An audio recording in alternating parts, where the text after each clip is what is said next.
should you have air in your packet of cookies or in your bakery product between the product itself and the first layer?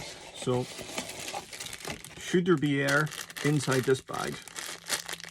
Simple answer is yes, but it's a great question. It comes from somebody called Mayer. Hopefully I haven't butchered that name. But they were asking, should I seal cookies with a machine that empties the air, or is just sealing it enough? Just sealing it is enough. You can get machines which will remove the air. There's about 3 different ways of doing it that I'm familiar with. One is a vacuum pack. So that's where it sucks the air out. And as you do, it pulls that plastic tight around your product. It's not always a great look. It crinkles the wrapping around the product itself, but less air means longer shelf life, but it can damage the product as it sucks in, it can crush it. It's also much more expensive machinery. You can also do shrink wrap, but that typically uses heat and it causes the plastic to shrink. It heats it up, melts it around the product, and that plastic melting action can contaminate your product. It works for some foods, but not for all.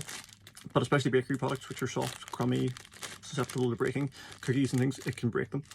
It's also not a particularly nice look. It can also be quite hard to open. So if that's shrink wrap tight on there, you kind of find a flap or a tear or something to get into it and you end up breaking the product. So it will give you a slightly longer shelf life, but a little bit of air in there isn't a bad thing. Also, when it's in the box, a little bit of air cushioning around there isn't the worst thing in the world. You don't want loads, you don't want a big bag of air, but a little bit in there adds a little bit of added cushioning inside your box.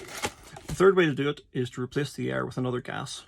This is not my area of expertise, but it happens in the butchery world quite a bit. You might be familiar with opening a pack of sliced ham, for example, and you might get a horrible smell for just a moment and then it's gone.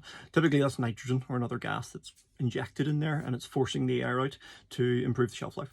So you can do gas replacement, shrink wrap, or vacuum packing. But for biscuits, bakery products, typically a little bit of air is okay, but you don't want a big bag that's your product rattling around inside. So less air is good, but a little bit is okay. But you have to test your own products to make sure the shelf life is as good as you can get it.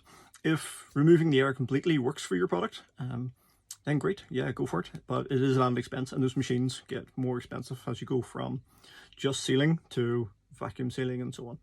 So great question. Thank you very much.